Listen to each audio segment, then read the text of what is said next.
Hello दोस्तों, स्वागत है आप सभी लोगों का एग्री पैराडाइज पर।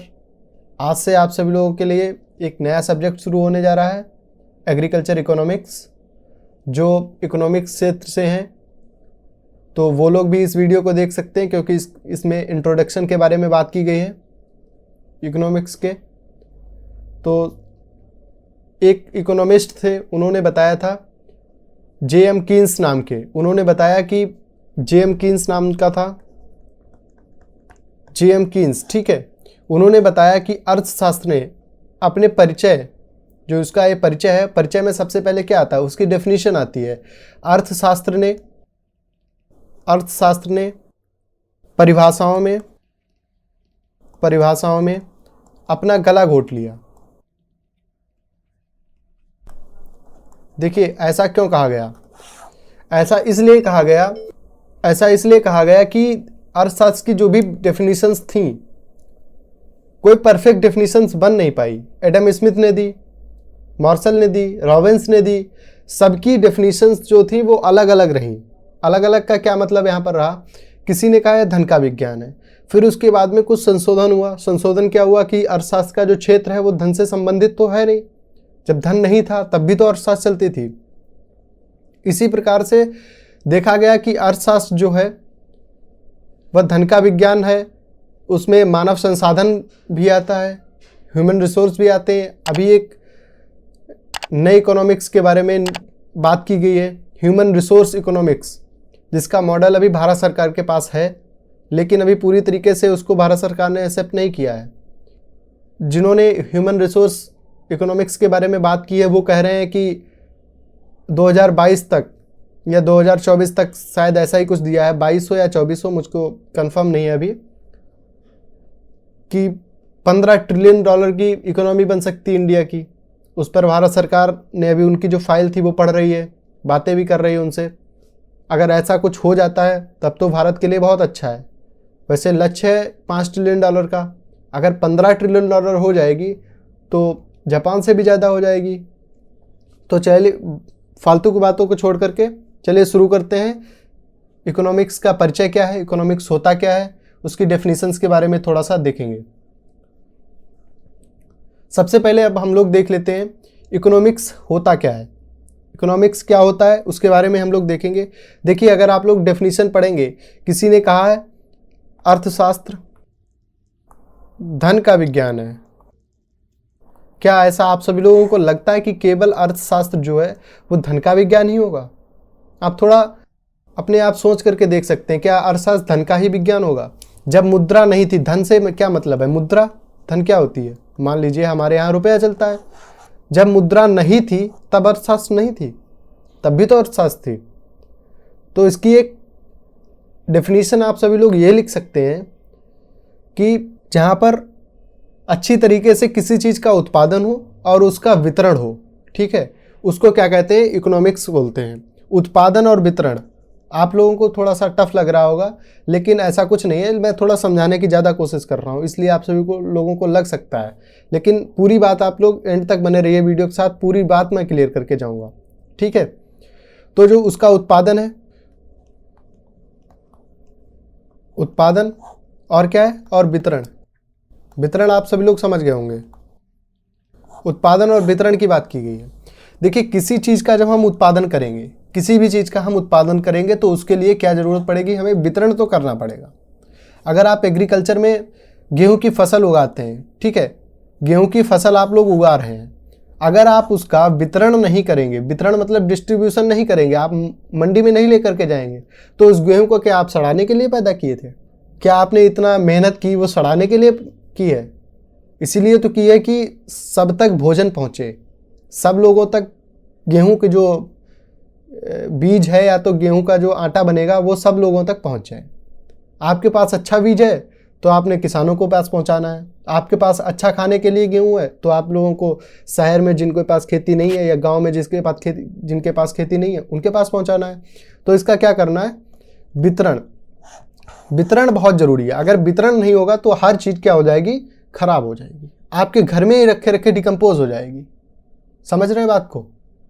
अगर और एक बात देखिए, अब यहाँ पर बात की गई है इसके बारे में, उत्पादन और वितरण तो हो गया, उत्पादन और वितरण, क्या हो गया? उत्पादन और वितरण हो गया। उसके बाद में संसाधन की भी तो आवश्यकता पड़ेगी। अगर आपके पास संसाधन नहीं उपलब्ध होंगे तो आप कैसे कर पाएंगे? संसाधन बहुत जरूरी है। आपके पास संसाधन कैसे हैं? जरा संसाधन, रिसोर्सेज क्या है? जो संसाधन की जो बात की गई है, संसाधन क्या है? आपके पास संसाधन लिमिटेड है। कैसे संसाधन है? संसाधन आपके पास लिमिटेड है। अगर आप लोग देखिए, आपको उत्पादन करना है, ठीक है, आप जो मांग है लोगों की मांग तो इतनी ज्यादा है कि कोई पूर्ति नहीं कर सकता है। आप भी चाहते होंगे कि मेरे पास सारी बुक्स हो, हमारे पास हर एक चीज हो जो दुनिया के जो अभी तक बनी है, जो नहीं बनी है वो भी चीज आपके पास होनी चाहिए। लेकिन हमारे पास क्या है? जो संसाधन है वो लिमिटेड है। तो हमें वितरण जो है वो किसी सीमित वितरण करना, मतलब सीमित का मतलब यहाँ पर ये आ जाता है कि जो भी आप बात करेंगे किसी से, ठीक है, जो भी आप कहेंगे कि हम आपको ये चीज़ देंगे, तो उसका ये मतलब हो जाएगा कि जो चीज़ आप दे रहे हैं किसी व्यक्ति को, मान लीजिए मैंने आपको कोई चीज़ दी, लेकिन मैं पूरी वो चीज़ तो नहीं दे दूंगा। मैं 5,000 रुपये मान लीजिए कमाता हूँ, हर महीने में 5,000 रुपये कमाता हूँ। उसमें से मुझे सब्जी भी लानी है, उसमें से मुझे कपड़े भी लेने हैं, ठीक है, और भी मुझे बहुत सारी जो आवश्यकताएं होती हैं वो सारी मुझे पूरी करनी उन 5,000 में से। तो क्या है? उसका समान वितरण। समान का मतलब ये नहीं यहाँ पर है कि मतलब कि अगर 1 रुपये की सब्जी ले आए तो 1 रुपये का ही कपड़ा लाएं।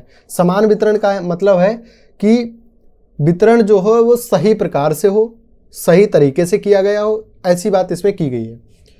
आपकी सभी लोगों की स्क्रीन पर एक बात आ रही थी भी, विज्ञान है या साइंस है या सोशल साइंस है, सामाजिक विज्ञान है। अगर आप लोग विज्ञान देखेंगे, अर्थशास्त्र एक विज्ञान है। अर्थशास्त्र में कहीं पर भी प्रैक्टिकल की तो बात बहुत ज़्यादा आएगी, लेकिन सामाजिक विज्ञान एक ऐसे है, विज्ञान नहीं है। विज्ञान क्यों नहीं है और सामाजिक विज्ञान क्यों हो, हम अब उसकी बात कर रहे हैं। देखिए, अगर सामाजिक विज्ञान है तभी तो इसमें मानवों की बात की गई होगी, समाज की बात की गई होगी। इसलिए यह क्या है? सामाजिक विज्ञान है। विज्ञान क्यों नहीं है? आपने कभी देखा है कि जब आप बायोलॉजी पढ़ते हैं, हर एक नियम हर एक जगह पर बराबर लागू होता है? सही बात है।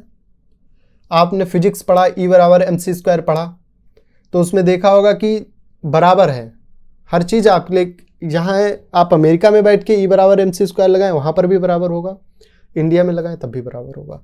लेकिन इकोनॉमिक्स में ऐसा नहीं है, हर चीज़ बराबर नहीं है, ठीक है। तो 2 बातें आज मैंने की। इसकी जो डेफिनेशंस है, मैंने सबकी डेफिनेशंस अभी नहीं डिफाइन की है, वो अगले वाले वीडियो में करूँगा।